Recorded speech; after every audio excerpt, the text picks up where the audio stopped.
Hello, guys. So today we're going to talk about starting over and the reason behind why I gave up my $1 million earning potential to focus on Ghana real estate and other adventures in Ghana. And also, living a comfortable life in America and coming to Ghana. This can be applied to anybody, whether you want to start your business, whether you want to move to the new country, whether you want to start afresh.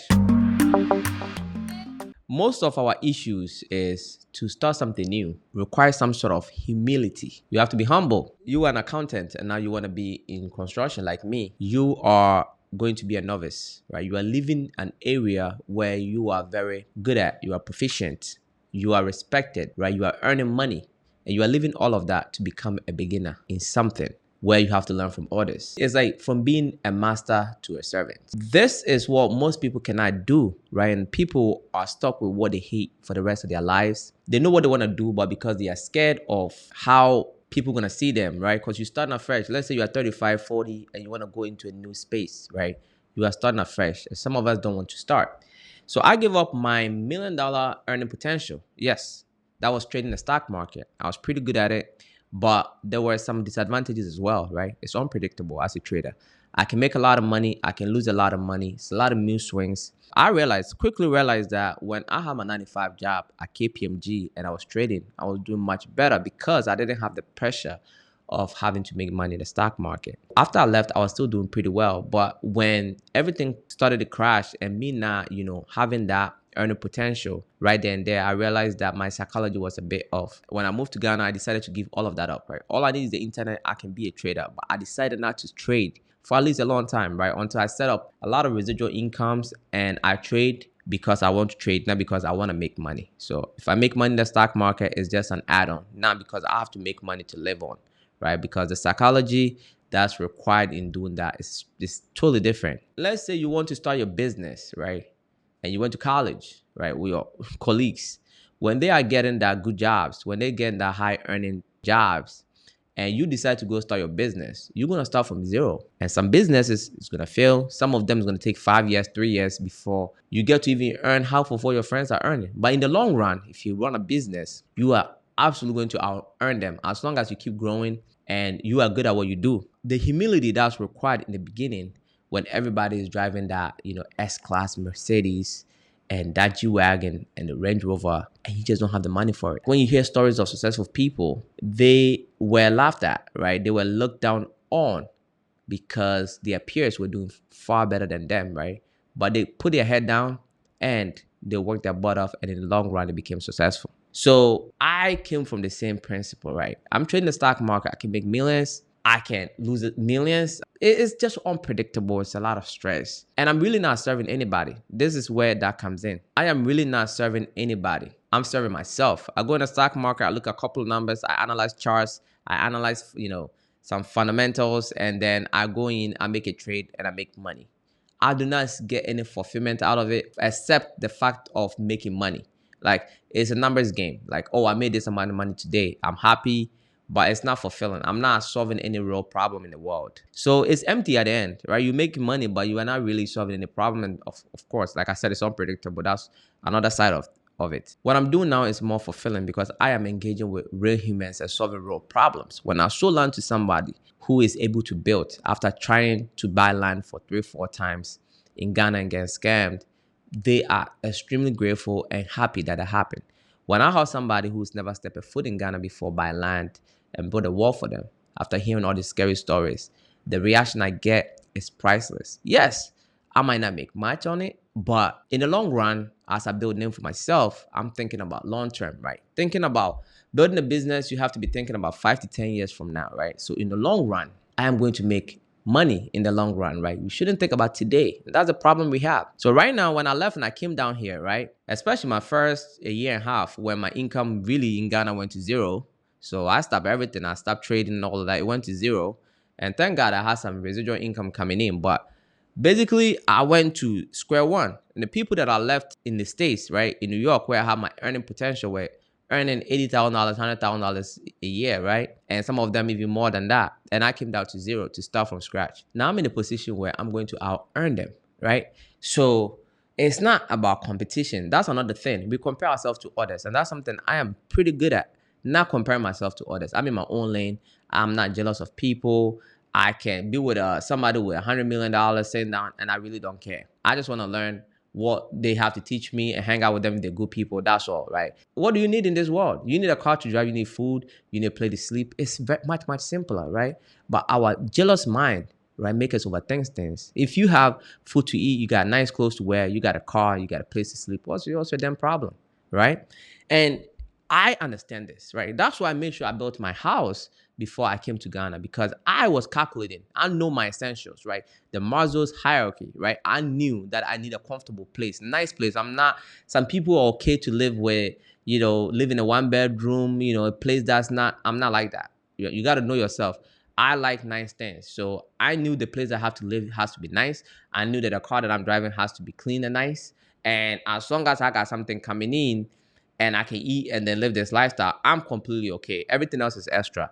And I plan to that lifestyle. And when everything went crashing, I still had that. I still had a nice car. I still had a nice house. I still got money coming in to eat. I still got money to at least step out to go eat dinner and all that, right? So you have to know what you are willing to sacrifice. I give up my potential. I have a skill of a trader and investor in the stock market, a skill that made me millions, right? And I hang all of it up. I have not touched a stock in like 2 years. My friends are begging me to come back, but I'm so busy on the ground. I remember when I came to Ghana, I was still trading, right? For my first 8 months in Ghana, I was still trading. Or almost a year in Ghana, I was still trading. And I lost this huge amount of money in Ghana. And that's when I completely stopped, right? Because it's hard to be in front of the computer, try to trade in this beautiful country with the sunshine and, being locked in and try to trade and actually get things done on the ground as well. It's not easy, because I remember when I was helping these guys out with the gold scam, right? If you haven't seen that video, check it out, how I was involved in this gold scam in Ghana. And it was so intense, I wasn't paying attention to my trade. And I lost $12,000 in a matter of like 2 minutes of me not knowing what's going on. And that's when I quickly realized that if I want to do anything meaningful here, it was also messing with my psychology. I just need to hang this up and return to it later, right? Return to it later. So what am I up to after hanging it up? So I hanged up my earning potential and I came on YouTube where I was barely making the money. YouTube doesn't pay, guys, but my business, YouTube does help my business tremendously. So I'm grateful for YouTube, but YouTubers don't make a lot of money unless you're getting a lot of views. And you guys know I have my channel is small. I don't get a lot of views, but the people I have on my channel are supporters, and there are people who are trying to invest in properties and stuff like that. So YouTube is definitely worth it in that regard. And also, I love sharing what I know. I love sharing my life. It's not about money. But when I came on YouTube, right, I was doing it for the sake of, providing information to you guys. And one thing led to the other, and I spotted an opportunity to expand my business through YouTube, and it's been tremendously beneficial. Where am I going now? I am currently, trying to set up my car wash because I want my court case, right? If you're not aware, I was in court for 2 good years, right? Somebody tried to take something that I bought with my hard-earned money, and I just didn't allow that. So I got my land back, currently trying to get my documentation together. I am going to go back on a car wash and operate it. That's one stream of income. Arcadian Limited is a company that I own with a friend of mine and also my business partner. And that is another income. Then I have Rushing Property, which is a brokerage firm that I have to sell houses and land. That is another income. I'm currently working with my wife to set up a very small business on land that I bought with her by the train. And that is to sell cement. Yes, I'm going to sell cement, mainly to myself and other people in the developing area in Afenia, where I'm selling a lot of land. We still got more land, and if you're interested, my link is in the description below. Reach out to me and we can talk. So in the long run, I'm also going to put iron rods on that land and probably other stuff like welding and glass. Strictly real estate, right? Then we go to Shy Hills. Shy Hills, I'm working on something big. By the main road, right? I'm trying to open another car wash. Second location, yes. I'm trying to do business with my dad. We're selling building materials, right? This time goes to tiles and all that stuff. So I am expanding, right? And the way I'm planning, right, it's like 10 years, right? 10 years from now, I could see myself earning a lot of money from different places. $3,000 here, $5,000 there, $10,000 here, and it's gonna add up. You gotta be patient with this thing. You have to be patient, right? It's not easy. It's not a joke living that comfortable lifestyle and coming down here and send it up one at a time, right? But you have to appreciate every little penny that comes in. Whether that's $500 here, $1,000 there, it adds up. Especially when you got a system in place and it's on autopilot. Arcadian City is another big project that I'm working on through Arcadian, right? And it's about 100 homes, and we are basically selling 98, doing really well, and we are selling 90 plus. And also that one, we haven't even brought it to the market yet, and people are reserving it like crazy. That one is most likely going to launch in September. Building a gated community and building a project of this size requires a lot of work that I did not foresee. From the website to the planning to doing this bridge, and the land that we are working on requires more work than your average land, right? Because of the soil content. It's very fertile. It's black soil, so when it rains, it's terrible. So we have to cover every road. We have to cover it, right? We have to do some drainage stuff, but that's how you plan properly. So we've been doing a lot of underground work for the past maybe 7 months. It's taking a lot of time. The bridge is almost done. So we're going to launch pretty soon. Expect a video on that very, very soon. That project is moving slowly and nicely. Arcadian Limited is a company I own with my business partner. We design buildings, we build, we are into solar installation and basically customized furniture, right? So your wardrobes, dining table, my office table, the bookshelf you see behind me, all of that, we do it. So when you come to us, basically everything in the house, we can do all of it for you. Even curtains, we can bring all of it for you. You just move in with your bag, right? So that is what I'm doing down here. I give up $1 million opportunity, $1 million skill actually, to come down here to Ghana and try to create something huge, right? And the beautiful thing about this is we've employed over 50 people on the site and in the office, right? And you are making these people's lives better, right? They look up to you to bring in business. It's quite fulfilling. Trust me, it's so fulfilling.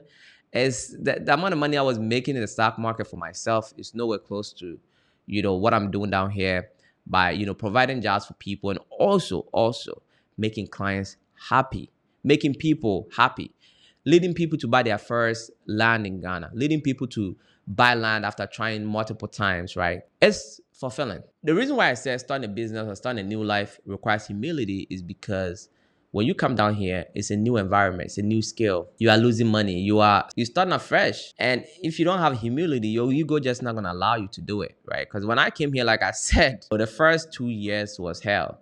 And I was humbled, right? A lot of people can't stand that, and they run back and they go back to the West because their ego cannot have it. I have a good friend of mine, Marvin. Shout out to you, Marvin. Shark Island. I'm sure you guys know who he is. He was brought to the knees during his time in Ghana, right? On surviving on $100 a month. But he's 62 and Shark Island was born. Now he's a big shot, right? In order for you to become big or in order for you to become whatever you want to be, sometimes you might go through some harsh times. And if you're not humble enough to stay the course, you're just going to go get that job. You're just going to run back to America. You're just going to run back to UK. And you're never going to see that dream that was yours from the jump. You just give up. So I gave up my $1 million skill, trading the stock market, serving nobody but myself, to serve people and provide jobs in Ghana. And I believe that the universe, works for those who have good heart. And I am trying my best to do something to make a bigger impact than being in front of computers and trading and making money. I will go back to do it at some point, but I don't see myself doing that as a full-time job. And that's all I do, like solely that's all I do, because it's not really benefiting the society. So I'd rather solve problems. I'd rather serve to make my money out of it, right? So this is the reason why I gave up my $1 million skill. If I'm crazy, let me know in the comments. And until next time, my friends, be legendary. Peace.